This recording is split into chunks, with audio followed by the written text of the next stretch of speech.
જય સ્વામિનારાયણ. ધોરણ 11 રસાયણ વિજ્ઞાન પ્રકરણ 9 રેડોક્સ પ્રક્રિયાઓ. રેડોક્સ પ્રક્રિયાઓનું સમતોલન. આજના લેક્ચરમાં આપણે કેટલીક રેડોક્સ પ્રક્રિયાઓ સમતુલિત કરવાના ઉદાહરણો જોઈશું. બરોબર, એના માટેના મુદ્દા ફરતી જોઈએ કે જરૂરી ફેરફાર કરી જરૂર જણાય તો પ્રક્રિયા સંતુલન માટે અનુકૂળ બનાવે. પરમાણુનું સંતુલન કરવું, ઓક્સિડેશન આગનો તફાવત સમતુલિત કરવો, પ્રેક્ષક આયન હોય તો એનું સંતુલન કરવાનું, વીજભાર સંતુલન કરવાનું અને છેલ્લે હાઇડ્રોજન ઓક્સિજન પરમાણુઓનું સંતુલન કરવાનું. તો પહેલી પ્રક્રિયા આપણે જોઈએ. Cr2O7 2- plus C2O4 2- gives Cr3 plus CO2. Acidic માધ્યમ છે. ઘણી વખત અહીંયા pH is less than 7 એવું પણ લખેલું હોય. 7 કરતા ઓછી pH હોય તો એસિડિક દ્રાવણ હોય, એસિડિક માધ્યમ હોય એમ પણ ગણી શકાય. તો સૌથી પહેલો આપણે પ્રક્રિયાને અનુકૂળ બનાવવાની. તો અહીંયા કોઈ વધારાના ઘટકો આપેલા નથી, જેના ઓક્સિડેશન આંકમાં ફેરફાર થાય એવા જ ઘટકો આપેલા. એટલે સીધું આપણે પહેલું સ્ટેપ લઈશું. અને પહેલું સ્ટેપ છે પરમાણુ સંતુલન કરવાનું. એટલે જેના ઓક્સિડેશન આંકમાં ફેરફાર થતો હોય એવા પરમાણુઓને સંતુલિત કરવાના. એના માટે પહેલા ઓક્સિડેશન આંક દર્શાવવાનો. બરોબર, તો આપણે લખીએ ભાઈ Cr2O7 2- plus C2O4 2-. It gives Cr3 plus CO2. તો આ તબક્કામાં પહેલા ઓક્સિડેશન આંક દર્શાવવાનો, પછી પરમાણુ સંતુલન કરવાનું અને પછી કુલ ઓક્સિડેશન આંક દર્શાવવાનો. 3 બાબત. સૌથી પહેલા આનો ઓક્સિડેશન આંક લખીએ. Cr2O7 2- 7 દુ 14, 14 માંથી 2 જાય, 12 ભાગ્યા 2 એટલે +6. અહીંયા Cr2O7 માં દરેક ક્રોમિયમ પરમાણુનો ઓક્સિડેશન આંક +6. એ રીતે અહીંયા 4 દુ 8, 8 માંથી 2 જાય 6, 6 ભાગ્યા 2 એટલે 3. C2O4 2- એમાં દરેક કાર્બન પરમાણુનો ઓક્સિડેશન આંક +3 છે. Cr3 પ્લસ આયન એમાં ક્રોમિયમનો ઓક્સિડેશન આંક એના વીજભાર જેટલો હોય +3. અને કાર્બન ડાયોક્સાઇડ ઓક્સિજનનો ઓક્સિડેશન આંક -2, 2 ગુણ્યા -2 એટલે -4. એને તટસ્થ કરવા માટે કાર્બનનો ઓક્સિડેશન આંક +4. બરોબર. હવે તમે જો જેના ઓક્સિડેશન આંકમાં ફેરફાર થાય છે એવું ક્રોમિયમ છે. તો અહીંયા ક્રોમિયમના 2 પરમાણુ છે, ક્રોમિયમનો 1 પરમાણુ છે. એટલે જેના ઓક્સિડેશન આંકમાં ફેરફાર થતો હોય એવા પરમાણુનું સંતુલન કરવાનું. અને એટલે આપણે અહીંયા 2 લખવાના. બરોબર. બીજું કાર્બન. એ કાર્બનનો ઓક્સિડેશન આંક +3 છે, જે વધીને +4 થાય છે. એના પરમાણુ પણ સંતુલિત કરવા. કાર્બનના 2 પરમાણુ, એક જ પરમાણુ છે, તો 2 વડે ગુણી. તો હવે જેના ઓક્સિડેશન આંકમાં ફેરફાર થાય છે એવા પરમાણુની સંખ્યા બંને બાજુ સરખી થઈ ગઈ. ક્રોમિયમ 2, અહીંયા પણ ક્રોમિયમ 2, કાર્બન 2, કાર્બન 2. બરોબર. એટલે હાઇડ્રોજન ઓક્સિજન સિવાયના જેના ઓક્સિડેશન આંકમાં ફેરફાર થતો એવા પરમાણુઓનું સંતુલન કર્યું. પરમાણુઓનું સંતુલન થઈ જાય ત્યાર પછી જે ઓક્સિડેશન આંક અત્યારે દર્શાવેલા છે એ એક પરમાણુ માટેના છે. હવે બધા પરમાણુ માટેના કુલ ઓક્સિડેશન આંક દર્શાવવાના. બરોબર. તો અહીંયા ક્રોમિયમના 2 પરમાણુ છે એટલે એને 2 વડે ગુણીએ તો આ સ્પીસીઝમાં ક્રોમિયમનો કુલ ઓક્સિડેશન આંક +12 થાય. એ રીતે C2O4 2- ઓક્ઝેલેટ આયન એમાં 2 કાર્બન પરમાણુ છે, તો +3 ને 2 વડે ગુણીએ તો +6 ઓક્સિડેશન આંક. એ રીતે અહીંયા ક્રોમિયમના 2 આયનો છે, એને 2 વડે ગુણીએ તો +6 કુલ ઓક્સિડેશન આંક. અહીં કાર્બનના 2 પરમાણુ છે, એને 2 વડે ગુણીએ તો કુલ ઓક્સિડેશન આંક +8. બરોબર. તો આ રીતે પરમાણુ સંતુલનના તબક્કામાં તમારે બધા પરમાણુનો ઓક્સિડેશન આંક લખવાનો. પહેલી વખત જે ઓક્સિડેશન આંક લખીએ છીએ એ એક પરમાણુ માટેનો ઓક્સિડેશન આંક હોય. પછી બીજું જેના ઓક્સિડેશન આંકમાં ફેરફાર થતો હોય એ પરમાણુઓને સંતુલિત કરવાના. એટલે કે પ્રક્રિયક અને નિપજ તરફ એ પરમાણુની સંખ્યા સરખી થાય એ રીતે યોગ્ય ગુણક વડે અહીંયા ગુણવાનું. અને ત્યાર પછી બધા ઘટકો માટેનો કુલ ઓક્સિડેશન આંક દર્શાવવાનો. હવે જે બીજો તબક્કો છે એ છે ઓક્સિડેશન આંકનો તફાવત સમતુલિત કરવો. ઓક્સિડેશન આંકના તફાવતનું સંતુલન કરવું. એના માટે પ્રક્રિયા ફરીથી લખવાની. Cr2O7 2- plus C2O4 2-. It gives 2Cr3 plus 2CO2 અને એમના કુલ ઓક્સિડેશનાંક દર્શાવવાના +12 +6 +6 +8. હવે આપણે જોઈએ કે ક્રોમિયમના ઓક્સિડેશનાંકમાં +12 છે એનાથી ઘટીને +6 થાય એટલે ઓક્સિડેશનાંકમાં થતો ઘટાડો દર્શાવવાનો. ઓક્સિડેશનાંકમાં ઘટાડો કેટલાનો થાય છે? 6 નો. 12 થી ઘટીને 6, 12 માંથી 6 જાય તો 6 એટલે ઓક્સિડેશનાંકનો ઘટાડો 6 નો થાય છે. ઓક્સિડેશનાંકમાં ઘટાડો થાય એટલે એ રિડક્શન તબક્કો છે, રિડક્શન પ્રક્રિયા છે. બરોબર. બીજું કાર્બનનો ઓક્સિડેશનાંક +6 થી વધીને +8 થાય એટલે ઓક્સિડેશનાંકમાં વધારો થાય. ઓક્સિડેશનાંકમાં વધારો કેટલાનો થાય છે? 2 નો. ઓક્સિડેશનાંકમાં વધારો થાય એ તબક્કો ઓક્સિડેશન કહેવાય. એ અર્ધ પ્રક્રિયા ઓક્સિડેશન અર્ધ પ્રક્રિયા કહેવાય. હવે ઓક્સિડેશનાંકનો ઘટાડો અને વધારો એટલે કે ઓક્સિડેશનાંકનો તફાવત સરખો કરવો પડે. અહીંયા 6 છે, અહીંયા 2 છે, તો આ 2 ને આપણે 3 વડે ગુણીએ તો 6 થઈ જાય. બરોબર. એટલે કે આ 2 ઘટકો છે એને આપણે 3 વડે ગુણવાના તો બંને બાજુ ઓક્સિડેશનાંકનો તફાવત સરખો થઈ જાય. બરોબર. એટલે યોગ્ય ઘટક વડે ગુણીને હવે આપણે પ્રક્રિયા ફરતી લખીએ તો અહીંયા લખીશું આપણે Cr2O72- પ્લસ આ C2O42- છે એને આપણે 3 વડે ગુણવાનું છે એટલે 3C2O42- it gives 2Cr3 plus આને 3 વડે ગુણવાનું એટલે 2 છે અને 3 વડે ગુણીએ તો 2 તરી 6 6CO2. તો આ જે હવે પ્રક્રિયા લખી છે એમાં એક ઓક્સિડેશનાંકનો ફેરફાર થયો, પરમાણુનું સંતુલન પણ થઈ ગયું છે અને ઓક્સિડેશનાંકના તફાવતનું સંતુલન પણ થઈ ગયું. એટલે કે ઓક્સિડેશન પ્રક્રિયા દરમિયાન જેટલા ઇલેક્ટ્રોન મુક્ત થાય રિડક્શન પ્રક્રિયા દરમિયાન એટલા ઇલેક્ટ્રોનનો સ્વીકાર પણ થાય. એટલે ઇલેક્ટ્રોનની દ્રષ્ટિએ પણ આ પ્રક્રિયા સંતુલિત થઈ ગઈ. હવે પછીનો તબક્કો હોય છે પ્રેક્ષક આયન સંતુલન. પણ આમાં ઓક્સિડેશનાંકનો ફેરફાર થતો હોય એવા અને હાઇડ્રોજન ઓક્સિજન સિવાયના બીજા કોઈ એવા પ્રેક્ષક આયનો નથી કે જેના ઓક્સિડેશનાંકમાં ફેરફાર ન થતો હોય.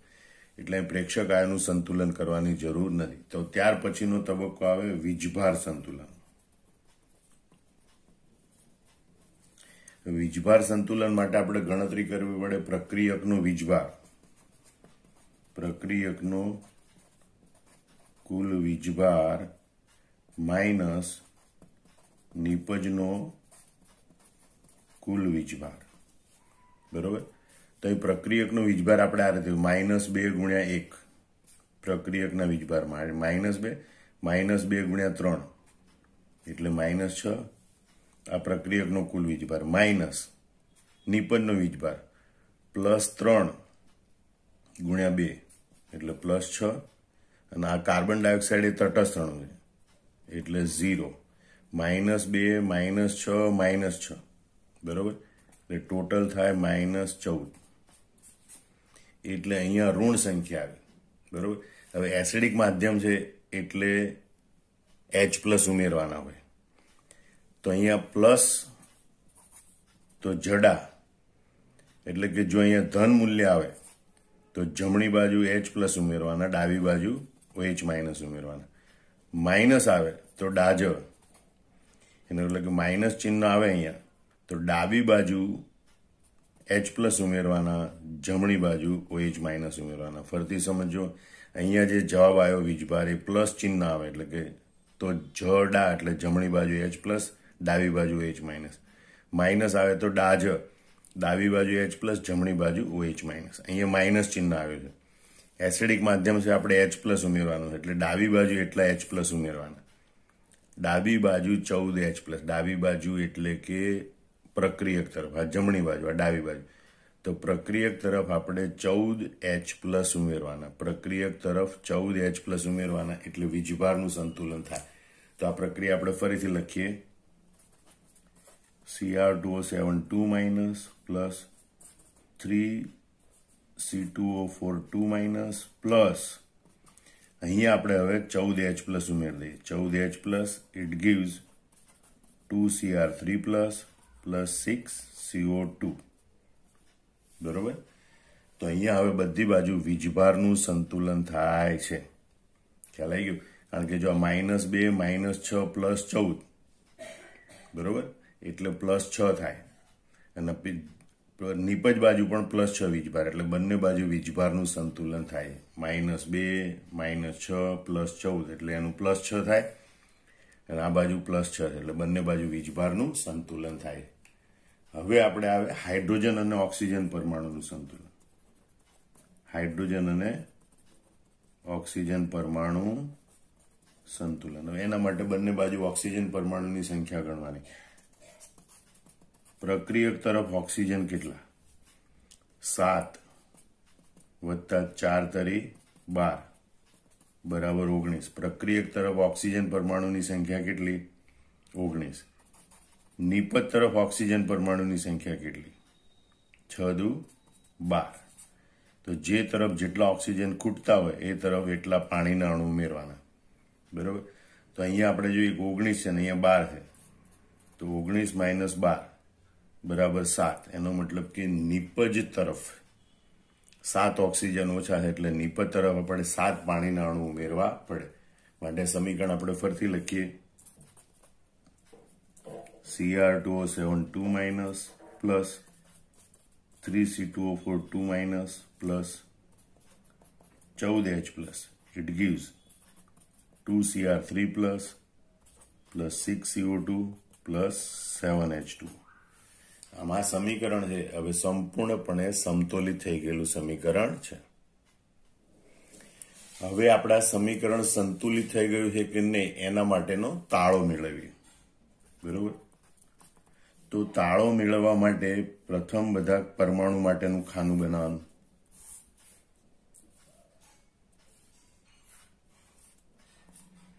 બંને બાજુ ક્રોમિયમ પરમાણુની સંખ્યા કેટલી? કાર્બન પરમાણુ, હાઇડ્રોજન, ઓક્સિજન અને વીજભાર. બરોબર. તો પ્રક્રિયક તરફ એ કેટલા હોય? નિપજ તરફ કેટલા હોય? એ બંને આપણે જોવાનું અને ગણતરી કરવાની. પ્રક્રિયક તરફ, નિપજ તરફ. પ્રક્રિયક તરફ ક્રોમિયમ કેટલા? 2. નિપજ તરફ ક્રોમિયમ કેટલા? 2. પ્રક્રિયક તરફ કાર્બન કેટલા? 3 દુ 6. નિપજ તરફ કાર્બન કેટલા? 6. 6 એકુ 6. હાઇડ્રોજન કેટલા? 14. હાઇડ્રોજન કેટલા? 7 દુ 14. ઓક્સિજન કેટલા? 7 વત્તા 4 તરી 12. 12 ને 7 19. પ્રક્રિયક તરફ 19 ઓક્સિજન. નિપજ તરફ 6 દુ 12 અને 7 19. બરોબર. બંને બાજુ ઓક્સિજન પરમાણુની સંખ્યા 19. વીજભાર -2. બરોબર. વીજભાર ગણીએ તો -2. -2 ગુણ્યા 3 એટલે -6 પ્લસ 14. બરોબર. 14 માંથી 2 જાય તો 12. 12 માંથી 6 જાય તો 6 એટલે +6. તો પ્રક્રિયક તરફ વીજભાર છે +6. બરોબર. પ્રક્રિયક તરફ કુલ વીજભાર છે +6. તો નિપજ તરફ આ તો તટસ્થ અણુ છે એટલે વીજભાર 0. +3 ગુણ્યા 2 એટલે +6. તો નિપજ તરફ પણ વીજભાર છે +6. આમ બંને બાજુ પ્રક્રિયક નિપજ તરફ ક્રોમિયમ, કાર્બન, હાઇડ્રોજન, ઓક્સિજન પરમાણુઓની સંખ્યા સરખી છે તેમજ વીજભાર પણ સરખો છે, જે દર્શાવે છે કે આ પ્રક્રિયા અત્યારે સંપૂર્ણપણે સમતોલિત સ્વરૂપમાં દર્શાવેલી છે. બરોબર. એટલે આપેલી પ્રક્રિયા રેડોક્સ પ્રક્રિયા છે ને આ રીતે સમતોલિત સ્વરૂપમાં દર્શાવી શકાય છે. પહેલા પરમાણુ સંતુલન કરવાનું, ઓક્સિડેશન આગના તફાવતનું સંતુલન કરવાનું, વીજભાર સંતુલન, હાઇડ્રોજન અને ઓક્સિજન પરમાણુનું સંતુલન. તો આવી રીતે પ્રક્રિયાને સંતુલિત સ્વરૂપમાં દર્શાવી શકાય છે. બીજી પ્રક્રિયા જોઈએ આપણે. P4 plus OH minus gives BH3 plus H2PO2. અહીંયા ફોસ્ફરસ એક વખત છે, અહીં ફોસ્ફરસ 2 વાર છે. વિષમીકરણ પ્રક્રિયા. અહીંયા ફોસ્ફરસનો ઓક્સિડેશનાંક 0. PH3માં ફોસ્ફરસનો ઓક્સિડેશનાંક -3 છે. જ્યારે H2PO2 માઇનસ, બરોબર, એમ આપણે ગણતરી કરીએ તો 2 દુ 4. 4 માંથી 2 જાય એટલે 2, એમાંથી 1 જાય એટલે 1. એટલે અહીંયા એનો ઓક્સિડેશનાંક +1 છે. બરોબર. તમે એની સાદી ગણતરી, આપણે જે ઓક્સિડેશનાંકની ગણતરી કરવા શીખ્યા એના આધારે પણ તમે ગણતરી કરી શકો કે આમાં H2PO2 હાઇપોફોસ્ફેટાઇન છે, એમાં ફોસ્ફરસનો ઓક્સિડેશનાંક +1 હોય, એટલે એક જ તત્વ છે એ રિડક્શન પણ પામે છે, ઓક્સિડેશન પામે છે, એટલે કે આ વિષમીકરણ પ્રક્રિયા છે. વિષમીકરણ પ્રક્રિયામાં જેનું વિષમીકરણ થતું એ ઘટક 2 વાર લખવો પડે. બીજું આ OH- એમ દર્શાવે કે આ પ્રક્રિયા બેઝિક માધ્યમમાં થાય છે, બરોબર. એટલે હાલ પૂરતો આપણે OH- ને દૂર કરી દઈશું, કારણ કે પછી વીજભાર સંતુલન વખતે OH- ઉમેરવાના હોય. માટે આ પ્રક્રિયા આપણે આવી રીતે દર્શાવીશું. પહેલા તબક્કે P4 plus P4 it gives PH3 plus H2PO2 minus. આ પ્રક્રિયા આપણે સંતુલિત કરવાની છે. તો સૌથી પહેલા આપણે કરીશું પરમાણુ સંતુલનનો તબક્કો, બરોબર. આમાં 3 વાત કરવાની હોય. પરમાણુનો ઓક્સિડેશનાંક દર્શાવવાનો, જેના ઓક્સિડેશનાંકમાં ફેરફાર થતો એવા પરમાણુનું સંતુલન કરવાનું, અને પછી કુલ ઓક્સિડેશનાંક દર્શાવવાનો. તો સૌથી પહેલા આપણે જોઈએ P4 plus P4 it gives PH3 plus H2PO2 minus. તો અહીં ઓક્સિડેશનાંક તત્વ સ્વરૂપ માટે 0, PH3 માં ઓક્સિડેશનાંક -3 અને H2PO2 માઇનસ એમાં ઓક્સિડેશનાંક +1. હવે આપણે જોઈએ કે આ P4 માંથી માનો કે પહેલા P4 માંથી PH3 બને છે. જો અહીંયા ફોસ્ફરસના 4 પરમાણુ છે, અહીંયા એક જ પરમાણુ છે, તેને 4 વડે ગુણવું પડે. માનો કે આ બીજો P4 અણુ છે, એમાંથી H2PO2 માઇનસ બને છે, તો આમાં ફોસ્ફરસના 4 પરમાણુ, એક જ પરમાણુ છે, એને પણ 4 વડે ગુણવું પડે, બરોબર. એટલે હવે જેના ઓક્સિડેશનાંકમાં ફેરફાર થતો એવા પરમાણુનું સંતુલન થઈ ગયું. હવે કુલ ઓક્સિડેશનાંક લખવાનું. ફોસ્ફરસના 4 પરમાણુ એટલે 4 વડે ગુણીએ, 4 × 0 એટલે 0, 4 × 0 એટલે 0, 4 × -3 એટલે -12, અને 4 × +1 એટલે +4. આમ પરમાણુ સંતુલનમાં પરમાણુઓનું સંતુલન કર્યું કે જેના ઓક્સિડેશનાંકમાં ફેરફાર થાય છે, અને બધાનો કુલ ઓક્સિડેશનાંક દર્શાવ્યો. હવે આપણે બીજો તબક્કો જોવાનો, ઓક્સિડેશન આંકના તફાવતનું સંતુલન. એ માટે ઓક્સિડેશન રિડક્શન પ્રક્રિયા દર્શાવવાની. ફરીથી આપણે પ્રક્રિયા લખીએ. P4 plus P4 it gives 4PH3 plus 4H2PO2 minus, અને ત્યાં એમનો કુલ ઓક્સિડેશનાંક આપણે દર્શાવી 0, 0, -12 અને +4. જે પહેલો ફોસ્ફરસનો અણુ છે એમાંથી માનો કે PH3 એમ બને એમ ધારીએ તો એમાં ઓક્સિડેશનાંકમાં ઘટાડો એ 12 જેટલો થાય છે, બરોબર. બીજો ફોસ્ફરસ છે, એમાંથી આપણે H2PO2 માઇનસ બને છે એમ વિચારીએ તો એ દરમિયાન ઓક્સિડેશનાંકમાં વધારો થાય છે. ઓક્સિડેશનાંકમાં વધારો, અને વધારો 4 નો થાય છે. ઓક્સિડેશનાંકમાં ઘટાડો થાય એ રિડક્શન પ્રક્રિયા છે, વધારો થાય એ ઓક્સિડેશન પ્રક્રિયા છે. હવે આ ઘટાડો અને વધારો સરખો કરવાનો, એટલે કે ઓક્સિડેશનાંકનો તફાવત સંતુલિત કરવાનો. અહીં 12 છે, તો અહીં આપણે 4 ને કેટલા વડે ગુણીએ તો બંને બાજુ સરખું થાય? 3 વડે. એનો મતલબ કે આ બંને ઘટકો છે એને આપણે 3 વડે ગુણવાના, તો બંને તરફ ઓક્સિડેશનાંકનો તફાવત સરખો થાય. તો આપણે સમીકરણ ફરીથી આ પ્રમાણે લખી શકીએ.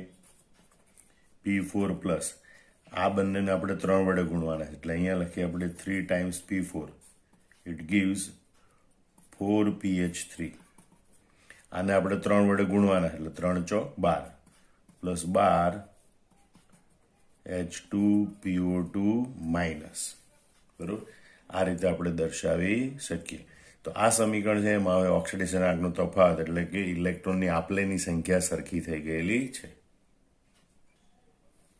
હવે પછીનો તબક્કો એ પ્રેક્ષક પરમાણુ સંતુલનનો. એ પ્રેક્ષક પરમાણુ કે આયનો હાજર નથી, બરોબર. ફોસ્ફરસ, હાઇડ્રોજન, ઓક્સિજન સિવાયના બીજા કોઈ આયનો હાજર નથી, એટલે પ્રેક્ષક પરમાણુ સંતુલન કરવાની જરૂર નથી. તો પછી હવે તબક્કો આવે વીજભાર સંતુલનનો.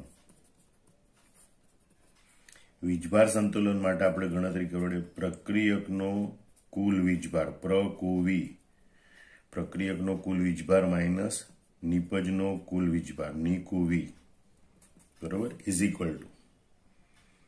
હવે પ્રક્રિયકનો વીજભાર પ્રક્રિયક તરીકે તો જે કંઈ પણ બધા અણુ છે એ તટસ્થ અણુ છે, બરોબર, એટલે એનો વીજભાર 0 માઇનસ નિપજનો વીજભાર, તો આ પણ તટસ્થ અણુ છે એટલે 0 અને -1 ગુણ્યા 12, વીજભાર ઉપરથી ગણવાનો, -1 ગુણ્યા 12 એટલે -12, માઇનસ માઇનસ પ્લસ 12, બરોબર. હવે આપણે ફરીથી પેલું સૂત્ર યાદ કરી લો કે +n તો જડા, -n તો ડાજર, H plus OH minus, H plus OH minus. એક આ સૂત્ર જ યાદ રાખવાનું. +n તો જડા, -n તો ડાજર, H પ્લસ OH માઇનસ. એનો મતલબ કે અહીં પ્લસ ચિહ્ન છે એટલે. બીજું એસિડિક માધ્યમ છે કે બેઝિક માધ્યમ, બેઝિક માધ્યમ છે તો OH માઇનસ ઉમેરવાના હોય ડાબી બાજુ OH માઇનસ ઉમેરવાના, કેટલા 12, બરોબર. એટલે વીજભાર સંતુલન માટે ડાબી બાજુ 12 OH માઇનસ ઉમેરતા, કારણ કે પ્લસ ચિહ્ન આવ્યું અને OH માઇનસ ઉમેરવાના છે તો ડાબી બાજુ ઉમેરવાના, ડાબી બાજુ 12 OH માઇનસ ઉમેરતા. તો આ સમીકરણ ફરીથી આપણે આવી રીતે લખી શકીએ. હવે આ બંનેનો આપણે સરવાળો કરી દઈ શકીએ. 3 ને 1 4 P4 એટલે 4P4. ડાબી બાજુ એટલે પ્રક્રિયક તરફ 12 OH માઇનસ ઉમેરવાના plus 12 OH minus, it gives 4PH3 plus 12 H2PO2 minus, બરોબર. આમ આ સમીકરણમાં વીજભાર સંતુલન થઈ ગયું છે. બંને -1 ગુણ્યા 12, -1 ગુણ્યા 12. પ્રક્રિયક નિપજ બંને તરફ વીજભાર સરખો છે, બંને તરફ -12 વીજભાર છે. હવે આપણે કરીશું હાઇડ્રોજન ઓક્સિજન પરમાણુનું સંતુલન. હાઇડ્રોજન ઓક્સિજન પરમાણુનું સંતુલન. એના માટે બંને બાજુ ઓક્સિજન પરમાણુની સંખ્યા ગણવાની. ઓક્સિજન પરમાણુ, બરોબર, પ્રક્રિયક તરફ કેટલા છે તો 12 ઓક્સિજન છે, પ્રક્રિયક તરફ 12. નિપજ તરફ કેટલા છે તો અહીંયા તો ઓક્સિજન છે ને, અહીંયા 2 ગુણ્યા 12 એટલે 12 × 24 ઓક્સિજન છે, બરોબર. એનો મતલબ કે પ્રક્રિયક તરફ કેટલા ઓક્સિજન ઓછા છે, 24 - 12 બરાબર 12 ઓક્સિજન ઓછા છે. એનો મતલબ કે પ્રક્રિયક તરફ 12 H2O ઉમેરવા પડે. જે તરફ જેટલા ઓક્સિજન ખૂટતા હોય એટલા પાણીના અણુ ઉમેરવામાં આવે, બરોબર. તો બંને બાજુ હાઇડ્રોજન ઓક્સિજન પરમાણુનું સંતુલન થાય. તો પ્રક્રિયક તરફ 12 ઓક્સિજન ઓછા છે, નિપજ તરફ 24, પ્રક્રિયક તરફ 12 એટલે પ્રક્રિયક તરફ 12 ઓક્સિજન ઓછા છે, માટે પ્રક્રિયક તરફ 12 H2O ઉમેરતા. તો આપણે આ સમીકરણ ફરીથી લખીએ. પ્રક્રિયક તરફ 12 H2O ઉમેરીને, બરોબર, એટલે 4P4 plus 12 OH minus plus 12 H2O, it gives 4PH3 plus 12 H2PO2 minus. આમ તો આ સમીકરણ સંતુલિત થઈ ગયું, પણ સમીકરણના જે ગુણકો એને લઘુત્તમ સ્વરૂપમાં લાવવા પડે. તો દરેક ગુણક છે, બરોબર, એનો લઘુત્તમ સામાન્ય અવયવ 4 આવે, ગુરુત્તમ સામાન્ય ગુસા, તો 4 વડે બધાને આપણે ભાગાકાર કરીએ તો લઘુત્તમ ગુણક હોય એ પ્રમાણેનું સમીકરણ મળે. તો આ સમીકરણ ફરીથી લખી શકાય 4 વડે ભાગીને, એટલે કે P4 પ્લસ આને 4 વડે ભાગે તો 3OH minus plus 3H2O, it gives, આને 4 વડે ભાગીએ તો PH3, આને 4 વડે ભાગીએ તો 3H2PO2 માઇનસ. આ સમીકરણ એ આપણું સમતુલિત રેડોક્સ સમીકરણ છે, રેડોક્સ પ્રક્રિયાનું સમતુલિત સમીકરણ છે, બરોબર. આ જે ગુણકો હોય એને ગુરુત્તમ સામાન્ય ગુસા વડે ભાગી અને લઘુત્તમ ગુણક ધરાવતું સમીકરણ દર્શાવવાનું, એ આપણી રેડોક્સ પ્રક્રિયાનું સમતુલિત સમીકરણ ગણાય. જ્યારે જ્યારે આપણે વિષમીકરણ પ્રક્રિયાનું સમતોલન કરતા હશું ત્યારે આપણે 2 વખત P4 દર્શાવે એનો ફરીથી સરવાળો કરવો પડે, એટલે આપણને સમીકરણ એવું જ મળશે કે જેને આપણે અમુક ગુણક વડે ભાગાકાર કરીએ તો લઘુત્તમ ગુણક ધરાવતું સમીકરણ મળે. હવે આપણે સમીકરણનો તાળો મેળવી લઈએ. તો અહીં તો ફોસ્ફરસ છે, ઓક્સિજન છે, હાઇડ્રોજન છે અને વીજભાર છે, બરોબર. તો તાળો મેળવવા માટે પ્રક્રિયક તરફ આ બધા પરમાણુ અને વીજભારની સંખ્યા અને નિપજ તરફ પરમાણુ અને વીજભારની સંખ્યા ગણીએ. તો ફોસ્ફરસના પરમાણુ અહીંયા 4 છે પ્રક્રિયક તરફ, નિપજ તરફ અહીંયા 1 અને અહીંયા 3, 3 ને 1 4 છે. ઓક્સિજન પરમાણુની સંખ્યા પ્રક્રિયક તરફ અહીંયા 3 અને 3 6, 3 + 3 6. નિપજ તરફ ઓક્સિજન પરમાણુની સંખ્યા, બરોબર, 2 તરી 6. હાઇડ્રોજન પરમાણુની સંખ્યા 3 દુ 6 અને 3 9. તો નિપજ તરફ હાઇડ્રોજન પરમાણુની સંખ્યા 3 અને 3 દુ 6, 6 અને 3 9. વીજભાર ગણીએ તો -1 × 3, આ બધા તો તટસ્થ અણુ છે, -1 × 3 એટલે વીજભાર પ્રક્રિયક તરફ -3. આ તટસ્થ અણુ એનો વીજભાર 0, -1 × 3 એટલે નિપજ તરફ પણ વીજભાર -3. આમાં જોઈ શકાય છે કે આ સંપૂર્ણ સમતોલિત સમીકરણ છે. બંને બાજુ પરમાણુઓ અને વીજભારની સંખ્યા સરખી છે. એક ઓર સમીકરણ જોઈએ આપણે કે Ag2S silver sulphide plus Cn- plus O2 gives S sulphur plus AgCN twice minus. Basic માધ્યમમાં પ્રક્રિયા થાય છે.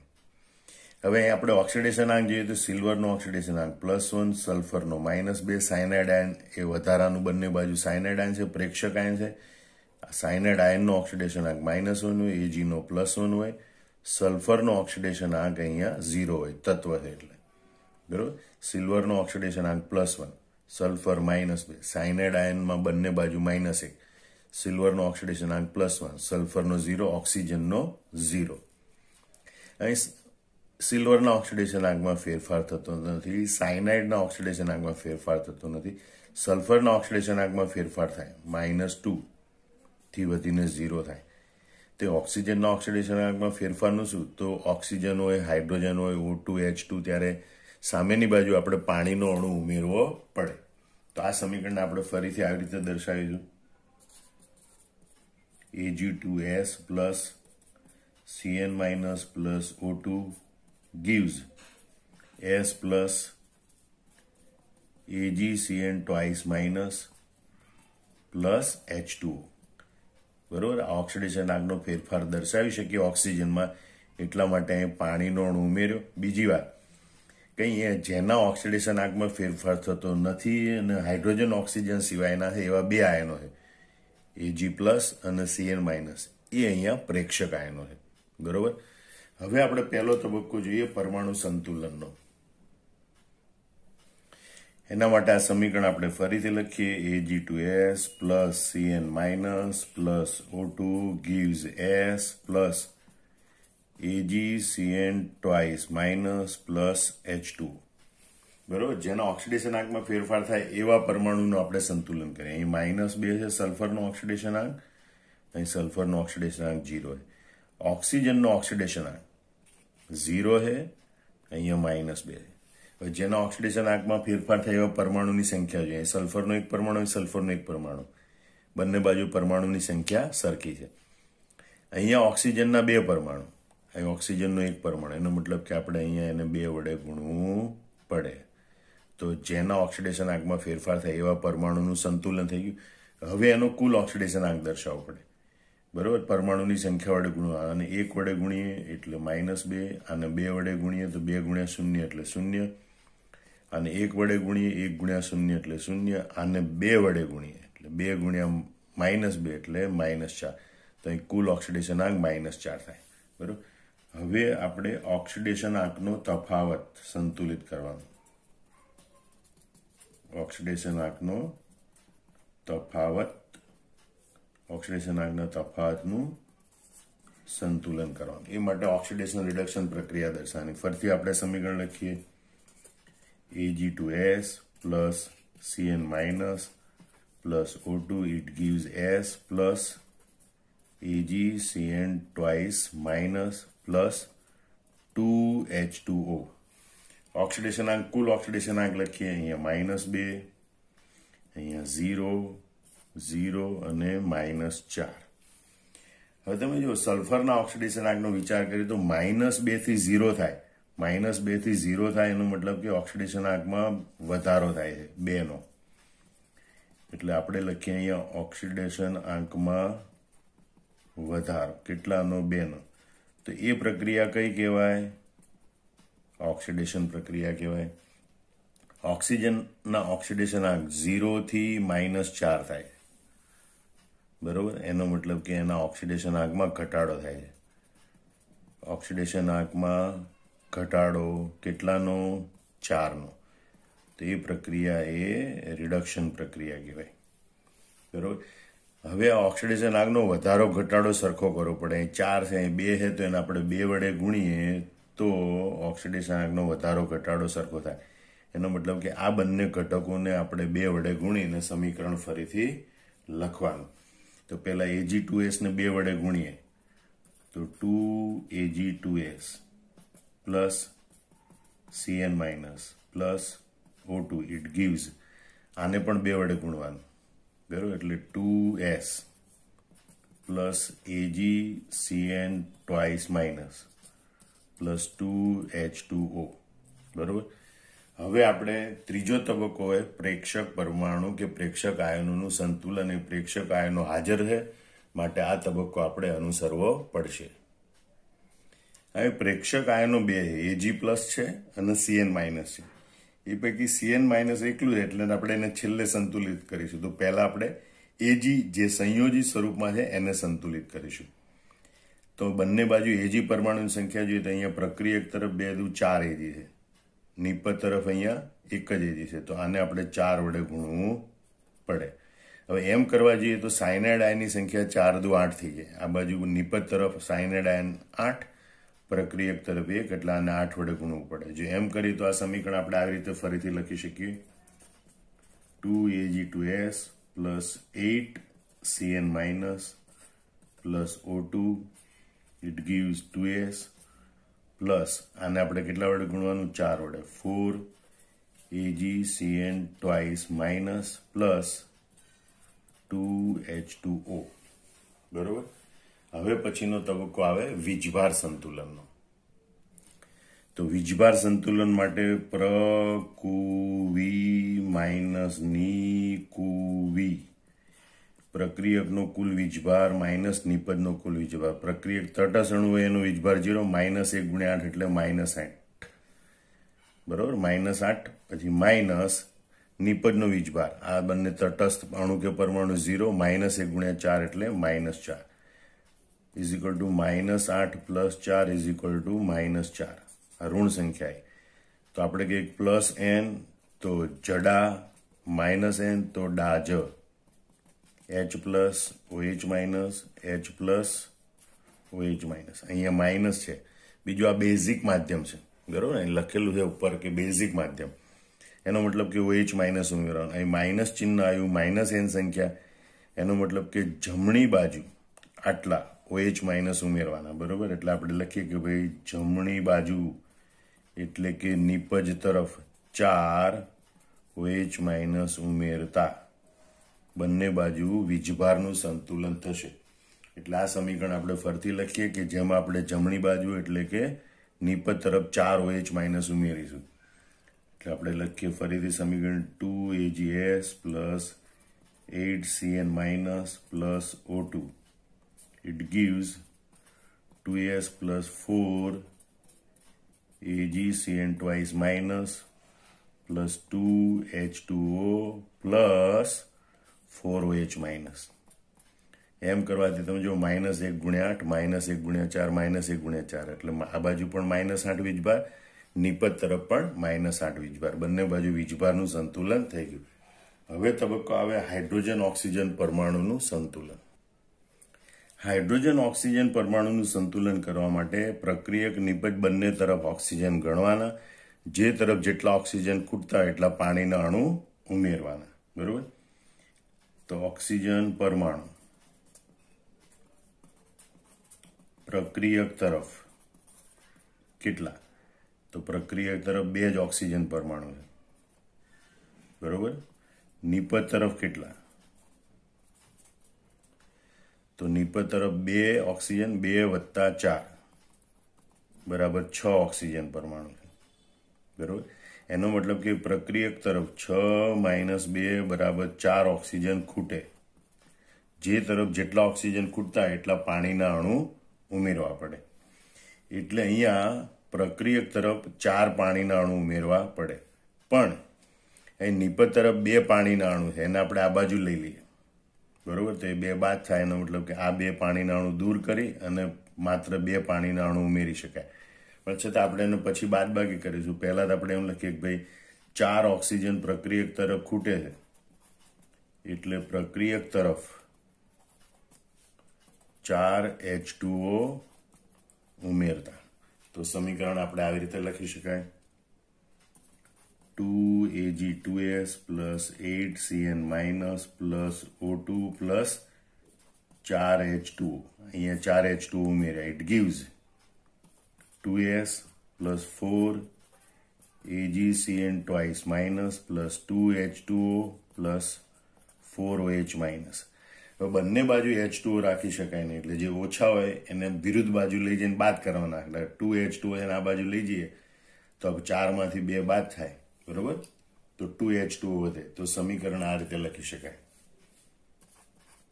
2Ag2S + 8Cn- + O2 + 2H2O.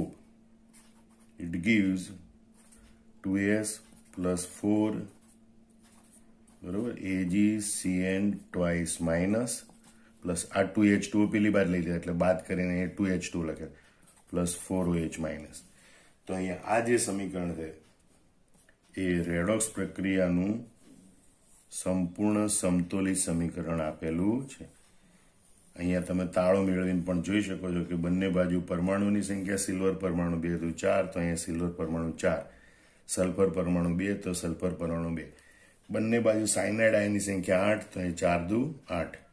Hydrogen પરમાણુ 2 × 4, તો હાઇડ્રોજન પરમાણુ 4, બરોબર. ઓક્સિજન પરમાણુ 2 ને 2 4, તો ઓક્સિજન પરમાણુ 4. વીજભાર -1 × 8 એટલે -8, -1 × 4, અને અહીંયા પણ 4OH- -1 × 4, -4 - 8. તો બંને બાજુ પરમાણુઓ, આયનો, વીજભારની સંખ્યા સરખી છે, એટલે આ રેડોક્સ પ્રક્રિયાનું સંપૂર્ણ સમતોલિત સમીકરણ છે. ચોથી પ્રક્રિયા આપણે જોઈએ. AS2O3 + CrO4 2- gives H3SO4 + Cr2O3. Acidic માધ્યમ, બરોબર. અહીંયા આપણે બધા ઘટકોના ઓક્સિડેશન આંક લખીએ તો 3 દુ 6/2 એટલે આર્સેનિકનો ઓક્સિડેશન આંક +3, 4 દુ 8, 8 માંથી 2 જાય તો 6. ક્રોમિયમનો ઓક્સિડેશન આંક +6, 4 દુ 8 એમાંથી 3 જાય તો +5. આર્સેનિકનો ઓક્સિડેશન આંક +5, 3 દુ 6/2 એટલે +3. ઓક્સિડેશન આંક ગણવાની રીત આપણે પહેલા શીખી ગયા છે, એના આધારે પણ ઓક્સિડેશન આંકની ગણતરી કરી શકીએ, બરોબર. હવે તો અહીંયા સૌથી પહેલા પરમાણુ સંતુલન કરવું પડે. પહેલો તબક્કો આપણો પરમાણુ સંતુલન. તો એના માટે અહીંયા પ્રેક્ષક આયનો નથી, બીજા કોઈ વધારાના પરમાણુ દૂર કરે, સીધું આ સમીકરણનું આપણે સંતુલિત કરીશું, બરોબર.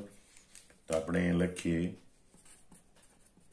AS2O3 + CrO4 2-, it gives H3ASO4 + Cr2O3, જેમાં આર્સેનિકનો ઓક્સિડેશન આંક અહીંયા +3, ક્રોમિયમનો +6, આર્સેનિકનો +5 અને ક્રોમિયમનો +3 છે.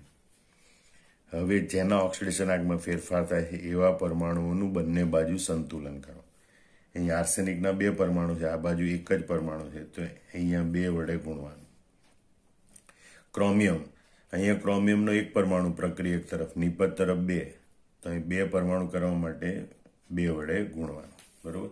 અને હવે આપણે કુલ ઓક્સિડેશન આંક દર્શાવવાનું. તો અહીંયા 1 પરમાણુનો ઓક્સિડેશન આંક +3, એવા 2 પરમાણુ છે, તો 2 × 3 + 6, બરોબર. ક્રોમિયમનો ઓક્સિડેશનાંક 2, 2 પરમાણુ માટે +12, +6 है, 2 પરમાણુ માટે +12. આર્સેનિકનો ઓક્સિડેશનાંક +5, 2 પરમાણુ માટે કુલ ઓક્સિડેશનાંક +10. ક્રોમિયમ માટે 2 પરમાણુનો કુલ ઓક્સિડેશનાંક +6. બરોબર. હવે આપણે ઓક્સિડેશનાંકનો તફાવત સંતુલિત કરવાનો. એ માટે આ કુલ ઓક્સિડેશનાંક સાથેની પ્રક્રિયા ફરીથી લખીશું. AS2O3 plus 2CrO4 2- it gives 2H3ASO4 plus Cr2O3, જેમાં કુલ ઓક્સિડેશનાંક છે +6, +12, +10 અને +6. હવે આર્સેનિકની વાત કરીએ તો આર્સેનિકનો ઓક્સિડેશનાંક +6 થી વધીને +10 થાય છે, એટલે કે ઓક્સિડેશનાંકમાં વધારો 4નો થાય છે. ઓક્સિડેશનાંકમાં વધારો 4 ઘટકનો થાય. ઓક્સિડેશનાંકમાં વધારો થાય એનો મતલબ કે આ ઓક્સિડેશન અર્ધ પ્રક્રિયા છે. ક્રોમિયમનો ઓક્સિડેશનાંક બરોબર એ 12 થી ઘટીને 6 થાય છે, એટલે અહીંયા ઓક્સિડેશનાંકમાં ઘટાડો એ 6નો હોય છે. ઓક્સિડેશનાંકમાં ઘટાડો થાય એ રિડક્શન તબક્કો અથવા તો રિડક્શન અર્ધ પ્રક્રિયા કહેવાય. હવે ઓક્સિડેશનાંકનો તફાવત એટલે કે આ વધારો ઘટાડો સરખો કરવાનો હોય. અહીંયા 4 છે, અહીંયા 6 છે. 4 અને 6ને સરખા કરવા માટે 4 અને 6નો લસા લેવાનો. બરોબર. 4 અને 6નો લસા 12 આવે. એનો મતલબ કે 12 આવે એવી રીતે આ બંનેને ગુણવાના. બરોબર. તો 4ને 3 વડે ગુણવાથી 12 આવે, 6ને 2 વડે ગુણવાથી 12 આવે. એનો મતલબ કે આર્સેનિક વાળા બંને ઘટકોને 3 વડે ગુણવાના, ક્રોમિયમ વાળા બંને ઘટકોને 2 વડે ગુણવાના. તો આ સમીકરણ ફરીથી આપણે આ રીતે લખી શકીએ. આર્સેનિકના ઘટકને 3 વડે ગુણીએ તો આને 3 વડે ગુણીએ તો 3H2O3 ઇટ ગીવ્સ, આને 3 વડે ગુણીએ તો 3 દુ 6 H3ASO4. બરોબર. ત્યારે ક્રોમિયમ વાળા ઘટકો છે બંનેને 2 વડે ગુણવાના, તો 2 દુ 4 CrO4 2- પ્લસ આને 2 વડે ગુણીએ તો 2Cr2O3. તો આ પ્રક્રિયામાં હવે ઓક્સિડેશનાંકનો તફાવત સંતુલિત થયેલો છે. હવે આપણે આ પ્રક્રિયામાં વીજભાર સંતુલન કરીએ. એના માટે પ્રકુવી માઇનસ નિકુવી એટલે કે પ્રક્રિયકનો કુલ વીજભાર માઇનસ નિપજનો કુલ વીજભાર. આ તો તટસ્થ અણુ છે, 3 × 0 એટલે 0, -2 × 4 એટલે -8. બરોબર. માઇનસ પ્રક્રિયકનો કુલ વીજભાર માઇનસ નિપજનો કુલ વીજભાર. આ બંને તટસ્થ અણુ છે એટલે એનો વીજભાર 0 એટલે -8 આવ્યું. આપણું સૂત્ર લખીએ +n જડા -n ડા જ H plus OH minus H plus OH minus. બરોબર. આમ લખવાથી આપણને માલુમ પડે કે કઈ બાજુ કેટલા H પ્લસ કે OH માઇનસ ઉમેરવાના. એસિડિક માધ્યમ છે એટલે H પ્લસ ઉમેરવાના. માઇનસ ચિહ્ન છે એટલે કે -n, તો ડાબી બાજુ H પ્લસ ઉમેરવાના. ડાબી બાજુ એટલે કે પ્રક્રિયક તરફ. તો અહીં આપણે લખીએ પ્રક્રિયક તરફ. એસિડિક માધ્યમ એટલે H પ્લસ ઉમેરવાના. કેટલા? 8. પ્રક્રિયક તરફ 8H પ્લસ ઉમેરતા. હવે પ્રક્રિયક તરફ 8H પ્લસ ઉમેરીને ફરીથી આપણે આ પ્રક્રિયા લખીએ. 3H2O3 plus 4CrO4 2- પ્લસ હવે 8H પ્લસ ઉમેરી દો. 8H plus it gives 6H3ASO4 plus 2Cr2O3. બરોબર. તો આ રીતે બંને બાજુ વીજભારનું સંતુલન થઈ ગયું. આ બાજુ નિપજ બાજુ વીજભાર 0 છે, -2 × 4 -8 અને +1 × 8 -8 + 8. તો પ્રક્રિયક તરફ પણ વીજભાર 0 થાય છે. હવે આપણે જોઈએ હાઇડ્રોજન ઓક્સિજન પરમાણુ સંતુલન. હાઇડ્રોજન ઓક્સિજન પરમાણુ સંતુલન માટે બંને બાજુ ઓક્સિજન પરમાણુની ગણતરી કરવાની. તો આપણે જોઈએ કે ભાઈ પ્રક્રિયક તરફ કેટલા ઓક્સિજન પરમાણુ છે. 3 તરી 9 વત્તા ચોકું 16 બરાબર 25. પ્રક્રિયક તરફ 25 ઓક્સિજન પરમાણુ છે. નિપજ તરફ કેટલા ઓક્સિજન પરમાણુ છે? 6 ચોક 24 વત્તા 3 દુ 6 બરાબર 30 ઓક્સિજન પરમાણુ છે. એનો મતલબ કે પ્રક્રિયક તરફ ઓછા છે. કેટલા ઓછા છે? તો 30 માઇનસ 25 બરાબર 5 ઓક્સિજન ખૂટે છે, બરાબર, અથવા તો ઓછા છે. 5 ઓક્સિજન પરમાણુ ઓછા છે. તો એનો મતલબ કે પ્રક્રિયક તરફ આપણે 5 પાણીના અણુ ઉમેરવા પડે. માટે આપણે એમ કહીએ કે પ્રક્રિયક તરફ 5 H2O ઉમેરતા, એટલે પ્રક્રિયક તરફ 5 H2O ઉમેરી સમીકરણ આપણે ફરીથી લખીએ. તો 3H2O3 plus 4 CrO4 2 minus plus 8H plus 5H2O 5 H2O ઉમેર્યા હજી પ્રક્રિયક તરફ. આટલા ઘટકો હતા. પ્રક્રિયક તરફ 5 H2O ઉમેર્યા. નિપજ તરફ 6H3ASO4 પ્લસ 2Cr2O3. આમ આપેલું સમીકરણ એ રેડોક્સ પ્રક્રિયાનું સંપૂર્ણપણે સમતોલિત સમીકરણ છે, બરોબર. એનો તાળો પણ આપણે મેળવી લઈએ. તો પ્રક્રિયક તરફ આર્સેનિક પરમાણુની સંખ્યા 3 દુ 6, બરોબર. તો નિપજ તરફ આર્સેનિક પરમાણુની સંખ્યા પણ 6. ક્રોમિયમ પરમાણુની સંખ્યા 4, ક્રોમિયમ પરમાણુની સંખ્યા 2 દુ 4. હાઇડ્રોજન પરમાણુની સંખ્યા 8 પ્લસ 5 દુ 10 એટલે 18. 5 દુ 10 8 હાઇડ્રોજન પ્લસ 5 દુ 10 પ્લસ 8 હાઇડ્રોજન એટલે 18 હાઇડ્રોજન. અહીં 6 તરી 18 હાઇડ્રોજન. બંને બાજુ હાઇડ્રોજન પરમાણુની સંખ્યા 18. ઓક્સિજન 3 તરી 9 વત્તા ચોકું 16 વત્તા 5, બરોબર, બરાબર 30.